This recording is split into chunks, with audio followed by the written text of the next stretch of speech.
Случилась эта история на Дальнем Востоке в конце 90-х годов. Двое молодых парней решили заняться перегоном японских иномарок. Тем более, что один из них был родом из Владивостока и хорошо знал, с кем можно договориться о постоянных поставках качественных машин. Первая покупка порадовала обоих друзей. Они приобрели очень неплохую Тойоту. При этом продать ее можно было гораздо дороже. На обратном пути один из друзей, который сидел за рулем, попросил заехать к его родителям в небольшой поселок. Товарищ согласился. Он был не против переночевать в уютном доме, а не на заднем сиденье автомобиля. Хотя дорога и проходила через лес, асфальт был достаточно ровным и можно было давить газ, не опасаясь попасть в глубокую яму. Внезапно водитель резко нажал на тормоз. Друг спросил его, что случилось. Но парень проехал еще пару метров и остановился около молодого человека. Это оказался его сосед, с которым они не виделись со школы. Юноша попросил подвезти его до поселка, тем более, что им было по пути. В дороге их попутчик стал о себе много рассказывать и, среди прочего, поведал один необычный случай. Сосед работал машинистом на поездах дальнего следования. Работа ему очень нравилась. Особенно привлекало в профессии то, что он много времени проводил в дороге и мог бесплатно путешествовать по всей России. Иногда даже удавалось прогуляться по незнакомым городам и посмотреть достопримечательности. В тот зимний день он трудился на рейсе Москва-Владивосток. Напарник вел поезд, а парень стоял рядом, поглядывая в лобовое стекло. Вдруг вдалеке, на пересечении путей, он заметил, что на рельсах кто-то лежит.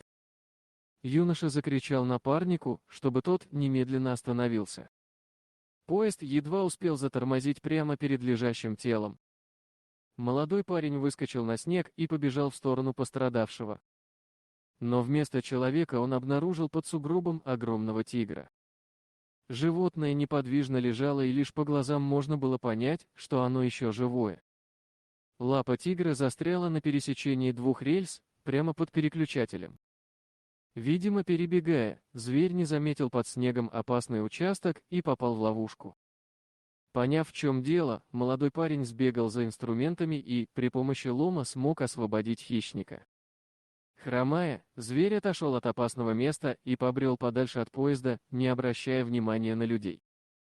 Машинисты проводили его взглядом, вернулись на рабочее место и повели поезд дальше. Закончив свой рассказ, сосед попросил высадить его на повороте перед поселком. Напоследок он пожелал своим друзьям быть внимательнее на дорогах.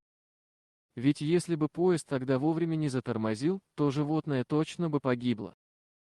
Парни попрощались со своим неожиданным попутчиком и поехали дальше. В доме своих родителей один из них рассказал эту необычную историю. Но мать парня сильно удивилась. Она сказала, что юноша, которого они встретили, давно погиб, он никак не мог ехать вместе с ними в одной машине. Утром парни продолжили свой путь. Правда, уже сильно не гнали, так как помнили наказ соседа следить за дорогой. Друзья долго рассуждали, кто же к ним тогда подсел. Однако их разговор неожиданно прервался.